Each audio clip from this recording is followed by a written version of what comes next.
السلام علیکم دوستوں. اگر کسی کو ضرف آزمانا ہو تو بالکل آسان طریقہ سمپل میں آپ لوگوں کو بتا دیتا ہوں کہ آپ پہلے اس کو عزت دیں, بہت رسپیکٹ دیں, بہت عزت دیں. سب سے پہلے تو جب اگر بدلے میں اس نے آپ کو زیادہ عزت دی تو اس کے اندر ضرف ہے, اگر اس نے کم عزت دی تو اس کے اندر ضرف ہے. ایک تو بات کرنے کا طریقہ یہ ہے, یہ طریقہ صحیح نہیں ہے.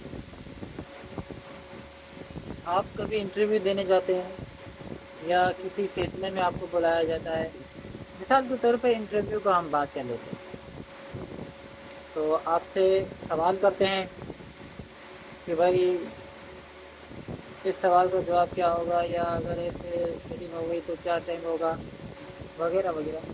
تو آپ سوال سنتے ہی شروع ہو جاتے ہیں اس کا جواب دینے میں, بالکل دھڑ دھڑ دھڑ دھڑ دھڑ دھڑ بالکل اینڈ تک فٹافٹ فاسٹ, نہ بریک لیتے ہیں نہ کچھ دھڑ دھڑ دھڑ. تو پہلے ہی سوال کے جواب میں جو انٹرویو لینے والا وہ سمجھ جاتا ہے کہ بندہ نہیں چلے گا, آگے کمپنی میں نہیں چل سکے گا, تو آپ کو ریجیکٹ کر دیتا ہے.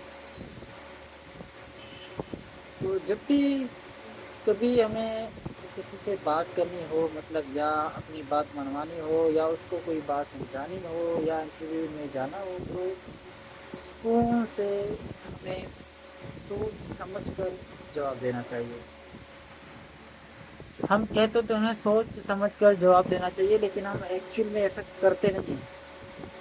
اس پہ پہلے تو ہمیں اس پہ کام کرنا چاہیے کہ کیا واقعی ہم سوچ سمجھ کر لوگوں سے باتیں کرتے ہیں یا ایسے ہی یکدم سے باتیں کرتے رہتے ہیں. تو سوچ سمجھ کر بات کرنے کا مطلب یہ ہے کہ سکون سے پہلے سوچو اور جواب دے. کہ جو بات دیکھو کام کی ہے تو بولو, اگر نہیں کام کی تو سکون سے بیٹھ جاؤ.